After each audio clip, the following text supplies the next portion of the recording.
Next up, we have Return to Oz versus Dogtooth. Return to Oz.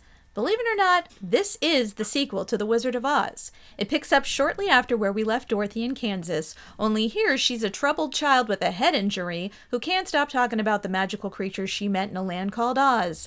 Aunt Em takes her to a rather dodgy psychiatric hospital with a penchant for electric shock therapy and scary nurses. When Dorothy escapes, she is knocked out and is once again transported to the land of Oz, only it's very different from how she and we remember it. Dogtooth. A mother and father have a family that they keep locked up in a fenced-in compound. They have raised their children in an alternate reality where cats are the most dangerous animal in the world, and they have a brother on the outside of the compound, and they sometimes throw food or rocks over the fence to him. He's not real. Also, words have the wrong definitions, and it's bananas.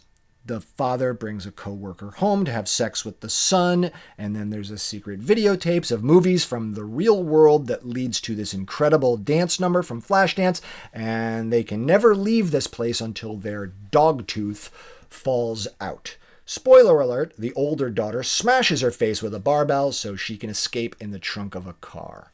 Interesting matchup. So, Return to Oz was a movie that I knew. I saw this movie when I was a pretty little kid, and I think I was more horrified by it now than I was then.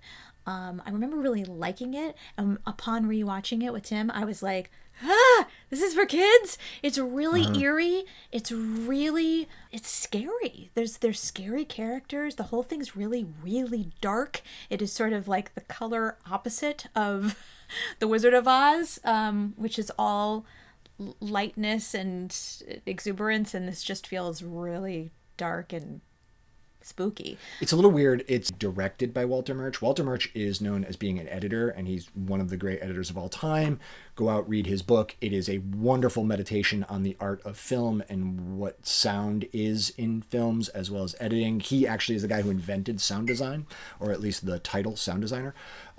He's an amazing guy, but this is the movie he directed, and it is really dark, and it is crazy. Like the fucking the four-wheeled roller skating people. Terrifying. Yeah, I know. And then but then the flying thing with the moose head, it makes sense within the Oz thing, but I think part of what makes the craziness of it is that we as a society, we all remember Judy Garland in Oz. Right. So we have a really, really firm impression of what it's going to be like. So if you add to that level of expectation what she experiences when she goes to Oz, it's completely crazy. But if you didn't have that and just live in the world of what it is by itself, it makes sense. It makes more sense. Yes, it makes more sense in the world. Right. So that being said, there are some visuals, like Tim pointed out. I don't even think I ever noticed this, but there's this the arch villain of the whole thing is the Gnome King at the end, and sometimes it's stop motion animation, and sometimes it's a person in makeup.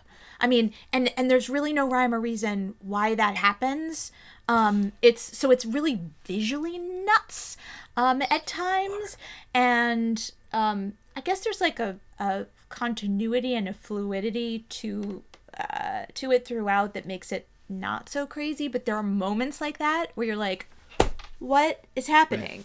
Right. On the other hand, Dogtooth, there is really very few things on the earth that are fucking as crazy as Dogtooth. Dogtooth is not just insane. It should be incredible. Required viewing for all student filmmakers, because it is a film that can be made with little or no money. There are no special effects. There is nothing that is going on in the making of that film that is not outside the realm of the access to just anyone who wants to make a film. The craziness is on the page. Yeah. It's in the concept, it's in the writing. But I also want to say that a lot of it is also in the staging and the way it's photographed, where the camera is very, very still, and it feels like you're just sort of almost like a documentary of capturing this thing. So it feels very immediate and very real. Yeah.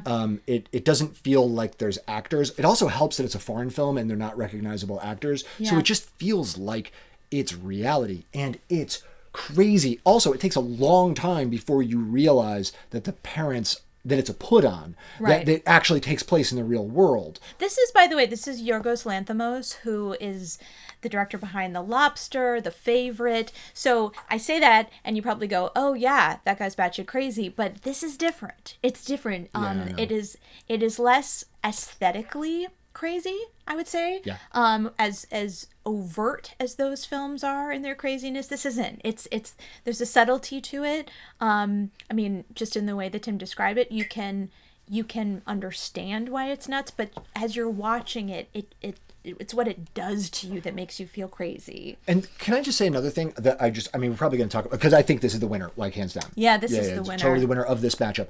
But we'll probably talk more about this later. But the thing that I love is, spoiler alert, is that the ending of it, because there's so much darkness in a lot of the movies that we're talking about, that when she leaves, it feels weirdly triumphant, despite the fact that it's not played like with this big soaring like score. There's no Randy Newman like End of the Natural type music. It's just she smashes herself so that her tooth can fall out, so that she can like hide in the back of the trunk of the car, and then she just leaves.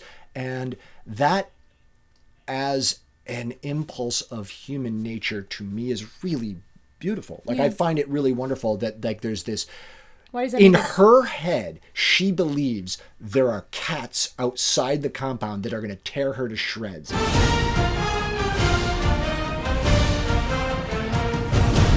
Yeah. But still, she's like, I need to know what's out there. All right. Like, I'm going to go for it. Even though the world outside the compound is insane. I agree with you. Okay.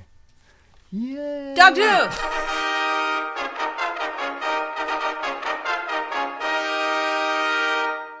You think you know crazy, but you ain't seen crazy till you see episode 9. Holy Motors versus the adventures of Buckaroo Banzai across the 8th dimension. 8th.